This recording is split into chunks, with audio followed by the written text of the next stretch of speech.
destitute need help, the Deputy Prime Minister's New Year message. Good morning, it's 5:15 on Sunday the 31st of December. 1989 is going out to a barrage of messages from politicians. Sir Geoffrey Howe's remarks about the destitute and about a too scruffy Britain seem to signal more differences with Mrs Thatcher. She talked about the 80s as a decade of solid achievement. Mr Kinnock said government policies had driven Britain deep into debt and deficit. Later in the programme, over the Berlin Wall, one of the reports in a special review of the world news this year. And from American television, 10 years of AIDS. The search for a cure is still top of the medical agenda. But first, the politicians' conflicting verdicts on the decade we're just leaving and the prospects for the 90s. Mr Kinnock's on the attack, and there's more evidence of differences, in emphasis anyway, in the Conservative leadership. There seems a sharp contrast in the vision of Britain held by Sir Geoffrey Howe and his Prime Minister. In her New Year's statement, Mrs Thatcher said the overwhelming message of the last 10 years was that socialism had failed. She said Conservative policies of freedom and enterprise had produced a decade of solid achievement, and she promised more of the same policies, with the priorities of beating inflation, improving public services and cleaning up the environment.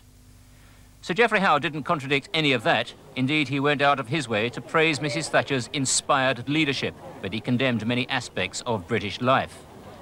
He talked of a basically innumerate and sometimes illiterate educational system, of shoddy bus stations and dirty trains, of litter and scruffiness in far too many of our public places, which were the breeding ground of delinquency, and of the need to reduce the numbers of apparently destitute teenagers or handicapped on Britain's streets. In other parts of the message, he echoed Mrs Thatcher's comments, but those kind of criticisms underline the different approaches of Prime Minister and her deputy. Mr Kinnock has entered the new year with an attack on the government, which he said had driven Britain into debt. He also said public divisions in the government were only a hint of the conflicts raging inside the cabinet. Labour's lead over the Conservatives has slipped from 14 points to 7, according to a Mori poll in the Sunday Times. The figures: Labour 46, down 5 on the month, Conservatives 39, up 2, Liberal Democrats also up 2 to 6%, and the rest are unchanged. China has attacked Britain's decision to give more than 200,000 Hong Kong Chinese the right to live in Britain. Its foreign ministry said it was a gross violation of the agreement under which the colonies being returned to Chinese rule in 1997. The Foreign Office here said it was entirely consistent with the joint declaration. Robert Adley, Conservative chairman of the all-party British-Chinese parliamentary group, called the decision one of the most serious mistakes the Foreign Office has made for a long time. The Soviet Baltic Republic of Lithuania has established the first legal non-communist party in the Soviet Union. It's the Party of Democrats, which wants independence but supports neither socialism nor capitalism. Protesters in the mainly Muslim Soviet Republic of Azerbaijan are reported to have taken control of the city of Jalalabad after police opened fire on a demonstration.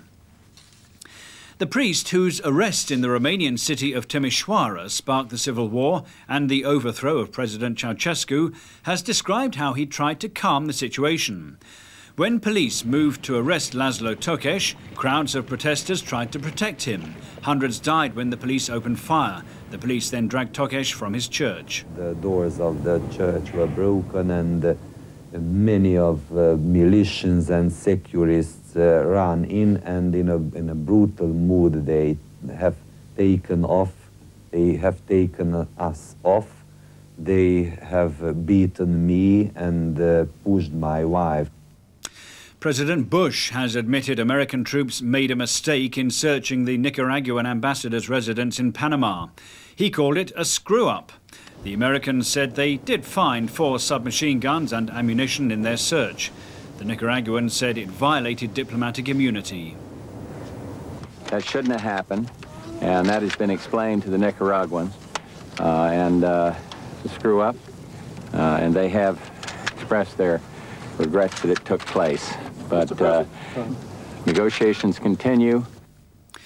The American Northwest Airlines DC-10, which was threatened with a bomb attack, landed safely in Detroit from Paris. Flight 51 left 2 hours late, with only 28 passengers of the scheduled 130 on board. Well, I'll have the sports news in part 3. After this break, we take a look back at some of the big world news stories of the year that's just ending. And what a year it's been. Stay with us.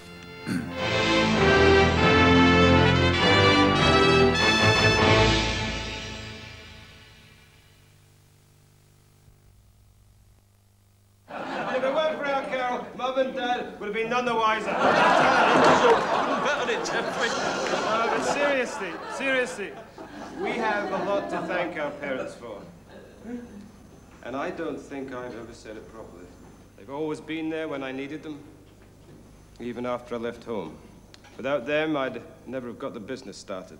When the bank didn't want to know, it was Dad who came up with the cash. He believed in me. He believed in me when no one else would. How he found the money, I'll never know. So, here's to Peggy and Jack. Because there are times when you might need money unexpectedly, Commercial Union has a long-term savings plan that lets you take cash out early and still leaves you a lump sum to look forward to. Thanks, Dad. Commercial Union. We won't make a drama out of a crisis.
Hello, it's 23 minutes past 5, and now we take a second look at some of the outstanding news stories of the year that's now coming to an end.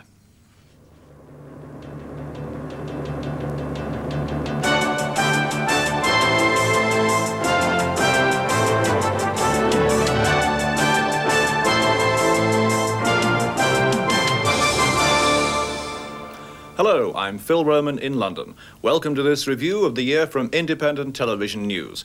1989 was a year which changed the world. There have been few like it since the end of the Second World War in 1945. It began with the withdrawal of the last Soviet forces from Afghanistan and ended with America's invasion of Panama. Above all, 1989 saw the retreat of hardline communism in most of Eastern Europe and the re-emergence of liberal democracy. But attempts to introduce reform in China were brutally crushed by troops and tanks. And in Romania, fierce fighting broke out when pro-democracy supporters toppled President Ceausescu from power. The last Soviet troops left Afghanistan in February, nearly 10 years after being sent there by former Soviet President Brezhnev. Some Western commentators said the Najibullah government would fall within weeks, but it gained strength as the Mujahideen rebels split into warring factions. This was an historic day for the Soviet Union. The armoured column ground over the Friendship Bridge between Afghanistan and the Soviet Union, bringing the last soldiers home on the last day allowed under the Geneva Peace Agreement for Afghanistan. The final parade, his troops lined up on Soviet soil again. General Gromov took the last salute in a war that was a bitter military lesson, which Mr. Gorbachev's Russia called a mistake. Getting the last Soviet soldier out of Afghanistan on time was crucial to Mr. Gorbachev standing on the international stage. That's been done. What happens in Kabul now is likely to underline that Afghanistan was a Soviet military disaster. As calls for reform became louder in Eastern Europe, students in Beijing led demands for democracy in China, but their peaceful protests were crushed by the tanks of the Chinese People's Army in Tiananmen Square in June. Hundreds died and thousands were wounded. The final figure may never be known. Jeremy Thompson was in Beijing as the crackdown happened. The passive resistance had now turned into a physical show of strength. The students taunted troops, pushing an ambulance across Tiananmen Square. As it hit a post, it burst into flames. The soldiers at first looked on, but then came the order to charge. Suddenly they broke ranks, raking the students with automatic gunfire as they bore down on the retreating crowd. The unarmed students had no hope. Many fell wounded or dead, bicycles crashing around them as they tried to escape the hail of bullets. Tiananmen, the scene of 7 weeks of peaceful protest, was now the site of China's carnage. The slaughter had begun hours earlier when thousands of heavily armed troops stormed into central Beijing, backed by tanks and armored cars.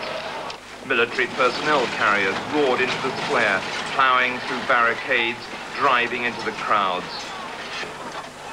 One armored personnel carrier became trapped inside the barricades and was quickly surrounded by angry crowds.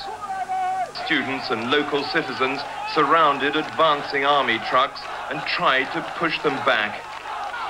Several lorries were overturned, others set ablaze. Later on state television, the military authorities justified their assault, claiming that unarmed troops had been attacked by gangs of ruffians and outlaws. They said it was only a rumor that Tiananmen was awash with blood. Most people, they claimed, supported the martial law troops. The clamour for reform in Poland led finally to a role in government for non-communists in August. The Catholic intellectual Tadeusz Mazowiecki became Prime Minister of an administration led by members of the Solidarity movement. It was the first time Poland, or any other East European country, had had a non-communist government for more than 40 years. David Rose was in Warsaw as this latest chapter in Poland's turbulent history unfolded. This was the historic moment today when Tadeusz Mazowiecki accepted his destiny. Clearly moved, Poland's new Prime Minister stood and bowed to the chamber. Their vote to elect the country's first non-communist premier since the war was 378 votes to 4, with most communists supporting him. All the deputies then stood and applauded. Earlier, the communist speaker had told the deputies they would take 2 steps today which would echo around the world. The first was the resignation of General Kiszczak, the formal moment when the communists gave up their total control. The speaker then invited Mazowiecki to address the parliament. He wanted, he said, a government of all Poles, a government of broad coalition aimed at basic reform. And as communist deputies listened intently, he warned Poles from now on, the state cannot guarantee everything. It can only make things easy. And another enormous change. We want to create a new army and police so everyone feels they serve society. These momentous events were watched all over Poland. In Gdansk, Lech Wałęsa watched and then promised emotionally, I will do everything so that my premier, my child, our child, passes the test before society. In Africa, South African troops withdrew from Namibia. This paved the way for free elections there. Most of the votes were won by the South West Africa People's Organization, or SWAPO, which had waged guerrilla war against South African rule. But SWAPO fell short of the 2/3 majority, which would have enabled it to write the constitution by itself. Kevin Dunn was in Namibia for the elections. After the first free elections in Namibia's history, SWAPO leader Sam Nujoma was celebrating victory and vindication of a lifetime struggle against South African rule. But the real winner today was democracy. Very happy that we scored the final victory. Were you worried at any stage? Never. I've been always optimistic. All right. And do you think they were free and fair, Mr. Nujoma? Yes, I believe so. So you're accepting this result? Yes, yes indeed. The results gave SWAPO a clear majority in an assembly which will write a democratic constitution. but SWAPO didn't sweep the board. But aside from the euphoria, the political reality of these elections is that SWAPO cannot unilaterally impose its own constitution on the territory.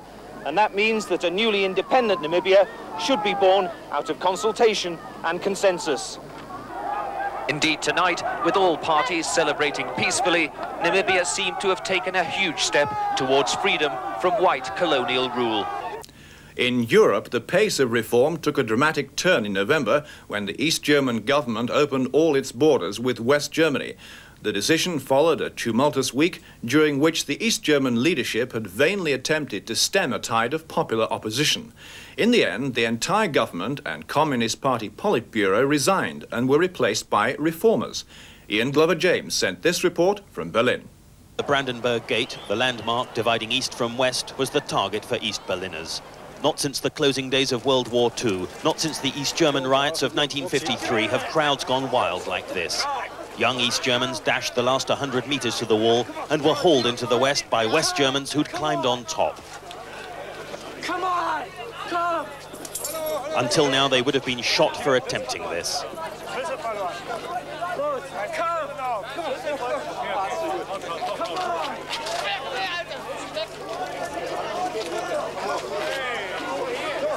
They're shouting here, the wall is dead, the wall is dead.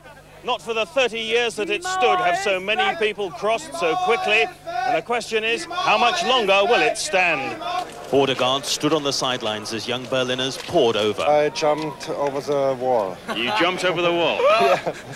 This is something, and I don't have even the English words to explain how I feel. No one stood in this street for nearly 30 years. The Brandenburg Gate was cut off by the wall's construction. Beneath its arches last night, the old flag of Berlin and a mood of euphoria. Curious to glimpse the other side, if only for an hour. In cars, on bicycles and on foot they crossed, in both directions. The collapse of the discredited communist leadership in East Germany was quickly followed by a massive outburst of popular protest in Czechoslovakia. Within days, the hardline communists who'd come to power following the Soviet-led invasion in 1968 were removed from office. The Civic Forum protest movement rapidly gained strength and by the end of the year had won a major share of government. Nick Gowing was in Prague for ITN.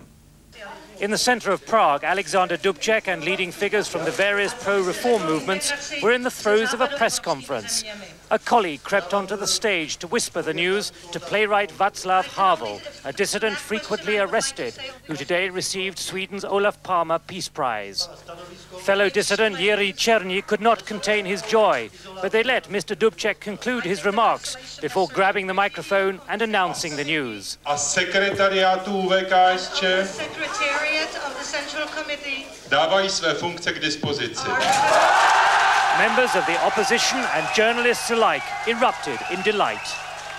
At the Communist Party's political school tonight, there was anything but delight as the members of the Central Committee debated, argued and then prepared for a secret vote for a new Politburo and party leadership. The noose had been tightening on the hardline Communist Party leadership over the past 48 hours. Party apparatchiks, rarely seen in public, here headed for today's watershed meeting, knowing that pressure from Mr. Gorbachev via the Soviet ambassador here had forced their hand towards an East German-style clear-out. More than 20,000 American troops invaded Panama to depose General Noriega, the country's military strongman. Casualties mounted, and it became clear that the US forces would face determined resistance from small groups of Noriega loyalists. General Noriega, who initially eluded the American forces, was eventually found to have taken refuge in the Vatican embassy in Panama City. The fighting began at 1 o'clock in the morning. Noriega's military headquarters were reduced to rubble. And at one hospital, doctors reported more than 50 Panamanians dead, most of them civilians, some women and children. An eyewitness near the US embassy said they're not only bombing the bases, they're bombing the surroundings and many civilians are being killed. As the invasion gained momentum, there was inevitably some confusion.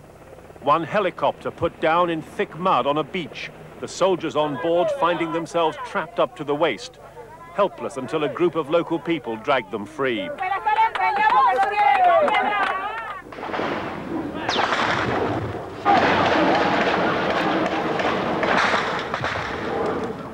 In some areas, the Americans encountered stiff resistance, although many Noriega supporters gave up without a fight. Get the goddamn people up there! Back in Europe, the tide of reform which had swept across most of Eastern Europe spread to Romania. A civil war began when pro-democracy groups forced the president, Nicolae Ceausescu, out of office. Members of Ceausescu's security force, the Securitate, fought pitched battles with civilians and soldiers supporting the reformers. Ceausescu and his wife Elena were condemned to death by a court-martial and executed by firing squad. Paul Davis was one of the first Western reporters to arrive in Romania to cover the fighting. Chanting "Liberty, liberty," the largest crowds gathered around the television station, which has become the headquarters of the freedom movement. Young men armed with automatic weapons guarded entrances to the studios. Units of the army joined the defenders. They were expecting a counterattack from troops loyal to President Ceausescu. Many young civilians prepared for the confrontation, armed with nothing more than courage and a handful of homemade petrol bombs. If it is necessary, we fight with these bombs. With the petrol bombs? Yes, yes. We are prepared here. Do you have other weapons? No, we have any weapons. This is an improvisation. The attack came just after 1 o'clock in the morning. Civilians caught in the crossfire as members of Ceausescu's secret police rained automatic fire on the television studios, whose defenders replied with gunfire and their petrol bombs. Inside the besieged television studios, tension as rumours circulated that the deposed president's agents had already infiltrated the building. All eyes and guns were trained on the lift shafts. The television workers say the secret police have tunnels leading here inside the television station. The reason their guns are pointed at the elevators is that they can't be sure just who will come through those doors next. The battle outside raged for more than 3 hours. It ended suddenly with the arrival of more tanks opposed to the old communist regime. It's now after 5 o'clock in the morning, the shooting has finally finished, and the revolutionaries are still in charge of the television station. The crowd celebrated their victory as ambulances ferried away the casualties, and the army launched a mopping-up operation, pursuing those forces still loyal to Ceausescu, often coming under sniper fire, as they chased an elusive enemy away from the city centre out into the suburbs. And Phil Roman presented that review of a year dominated by international news. In part 3, we have this morning's news headlines, then reports from CNN of America, then our news in detail, so do stay with us.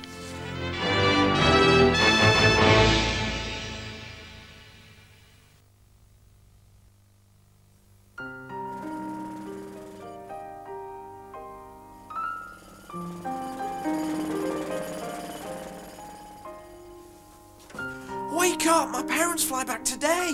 Who are you? Who are you? Oh, she! Get these glasses! Come on, you stupid thing! Oh, no!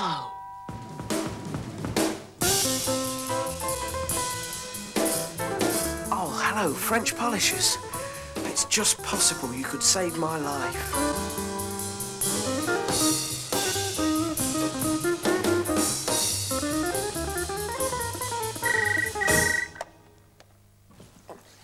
Mom, just landed.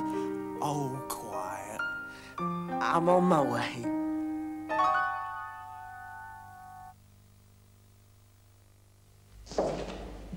Once again, CNA are taking the pressure off with the great CNA sale, and we're open New Year's Day. If you're a sinus sufferer, there's no such thing as a common cold. Mucron is a powerful decongestant.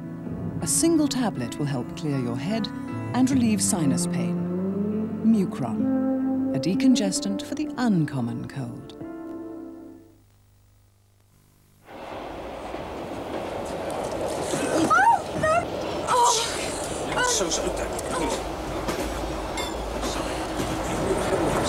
Somebody left the kids. I don't know what people think luggage racks are for. I really am terribly sorry. There are oh dear, it's gone right through. This is great. So sorry. It's okay. It's nearly my stop. 1% alcohol, 100% tenants.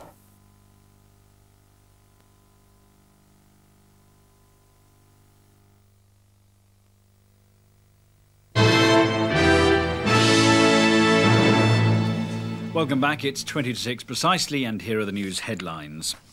In a series of New Year messages from politicians, Mrs Thatcher said socialism had failed, Conservative policies had produced a decade of solid achievement. More of the same would follow in the 90s. Her deputy, Sir Geoffrey Howe, said public places had become scruffy and a breeding ground for delinquency. From Mr Kinnock, an accusation that the 80s have seen the Tories manipulating democracy to an extent unknown in modern Britain. China has attacked Britain over the proposal to give full British citizenship to some 50,000 Hong Kong Chinese and their families. It called it a gross violation of the 1997 agreement. The Foreign Office here say it's meant to keep key people in the colony.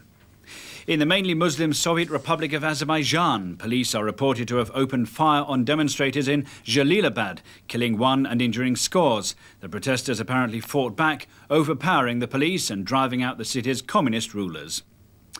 I'll have the news in more detail a little later on. Now, the American military operations in Panama and the diplomatic fallout from them are again preoccupying America's news programmes this morning. Here's a selection of reports from Cable News Network. Headline News, I'm Bob Lozier. The United States is calling Nicaragua's expulsion of 20 American diplomats, quote, an irresponsible overreaction. Nicaraguan President Daniel Ortega ordered the diplomats out today in response to a U.S. troop search of the Nicaraguan ambassador's home in Panama. President Bush, on vacation in Texas, admits that the search was a mistake, but he's expressing concern over what was found. Pam Olson reports.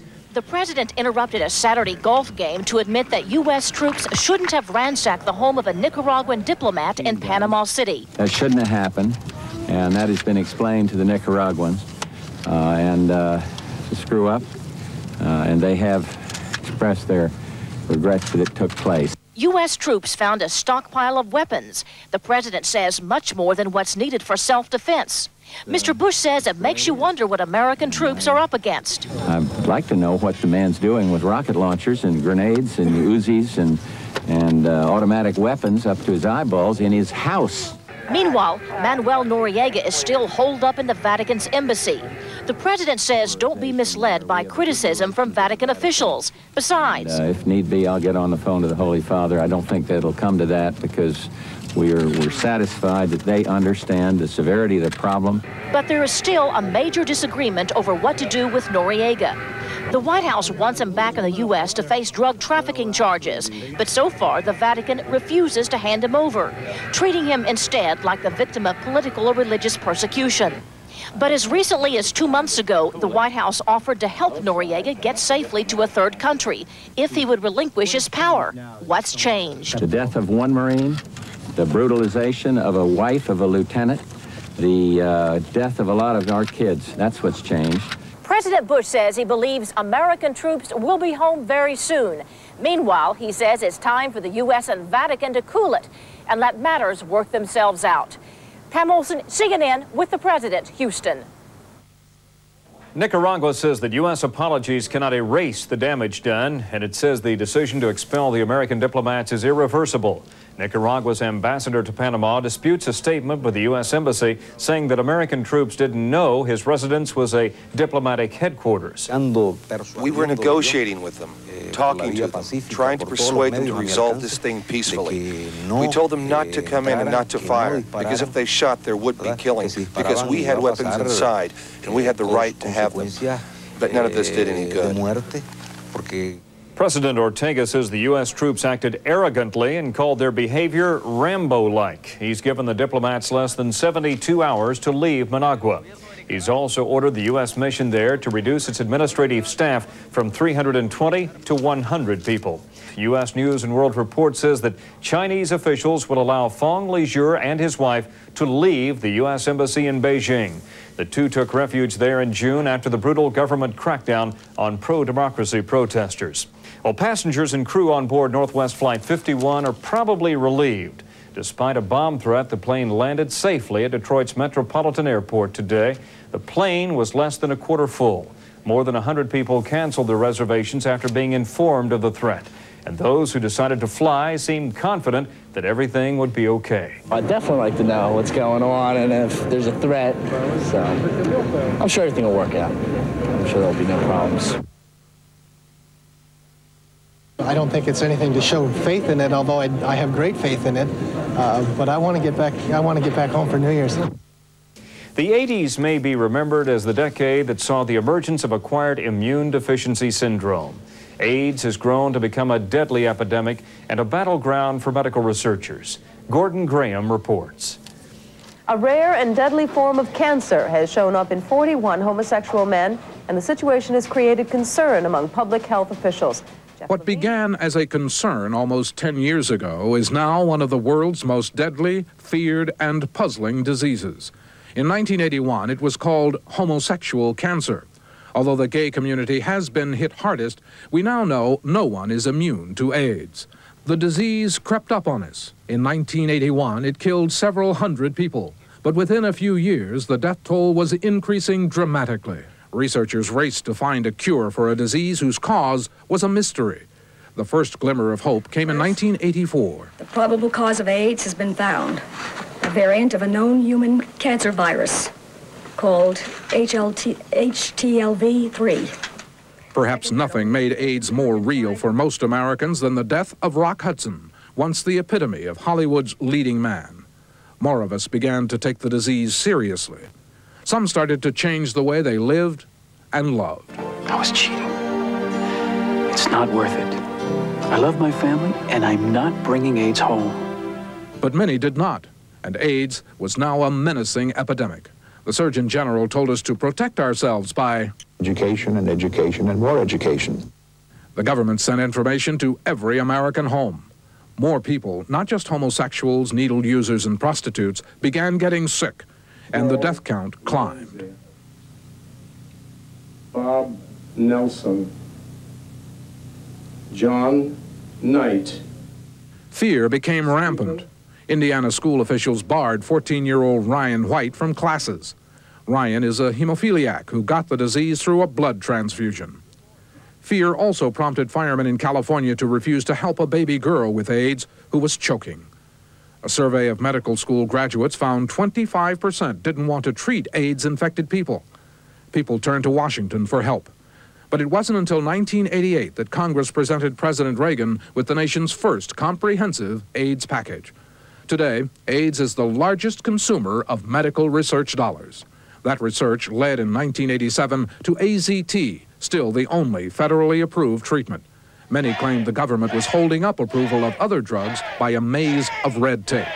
Medical experts say AIDS and its effects on society are only in their infancy. But there is hope. More than 90 drugs are under development, and only a few weeks ago, it's a first in AIDS research. Doctors at Johns Hopkins School of Medicine say they've eradicated the AIDS virus from a patient's body. Today's New York Times says the patient, a 41-year-old man, did die later of cancer. No one doubts there must be many more breakthroughs before the devastating effects of AIDS are ended. Medical experts estimate about 1.5 million Americans carry the virus. The fastest growing groups of AIDS-infected people are women and babies. Unless a cure is found soon, the quilt bearing the names of the dead will stretch ever longer throughout the 90s. Those reports were from CNN. It's now 11 minutes to 6.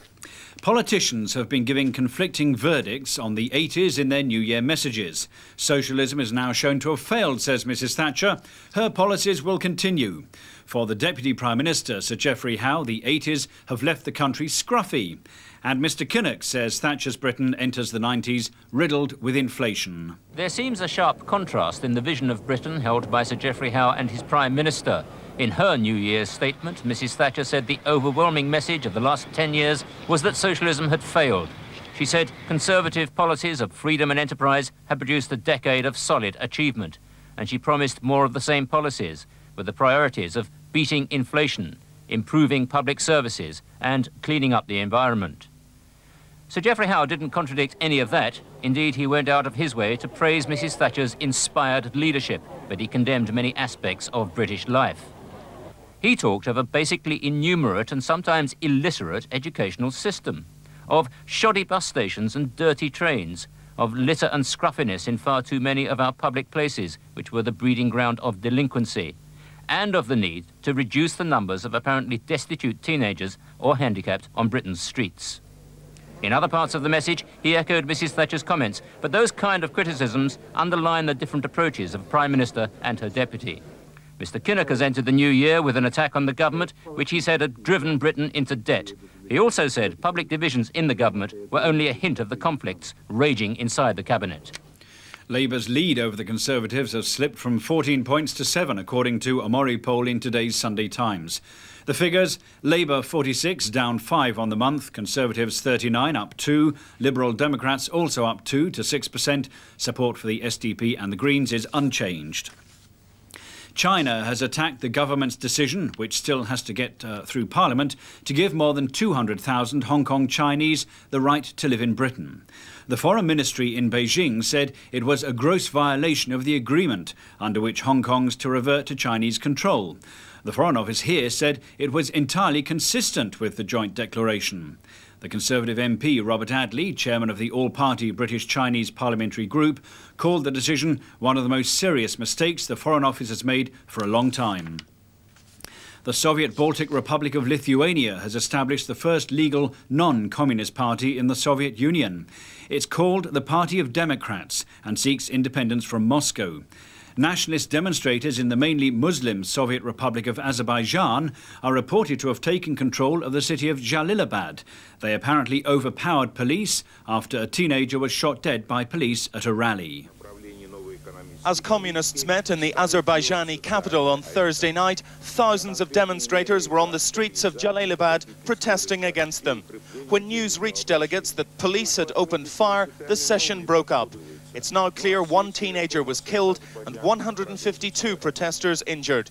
On Soviet television, there was no mention of the bloodshed. Local journalists say neither the communists nor the police are in control. There's been a score of demonstrations in Azerbaijan this year, and there's mounting resentment at decisions and orders handed down from Moscow. The latest protests were against a new and unpopular communist leader imposed by the Kremlin. There were demonstrations in Lithuania as well this week. Mr. Gorbachev is now assailed by protest from north and south. The Kremlin appealed again today for unity in the Soviet Union. But as each of the republics pushes for more freedom from Moscow, that unity is looking increasingly fragile. Romania's new National Salvation Front cabinet has held its first meeting and made rescuing the country's economy its highest priority. A section called the Initiative Group have called for an emergency party congress to decide on dissolving the Romanian Communist Party. In Bucharest, they're still nervous about remnants of Ceausescu's secret police. These suspected Securitate men were arrested outside the building housing the new Prime Minister, Petre Roman. He brushed aside assassination threats, telling our correspondent Paul Davis the fighting was over. The military problem is practically solved. When do you think the shooting on the street will end? As soon. We hope just now. In Jerusalem, 70 people were injured and 50 arrested after Israeli police clashed with demonstrators at a peace rally. Trouble began soon after 20,000 Arabs, Israelis and Europeans formed a human chain around the old city. Police moved in after Palestinians threw stones at them. Then they used rubber bullets, tear gas and water cannon to disperse some groups of demonstrators. In the newspapers today, the Sunday Correspondent reports that the United States government is seriously reconsidering the future of Trident, the submarine and missile system on which Britain's strategic nuclear deterrent depends.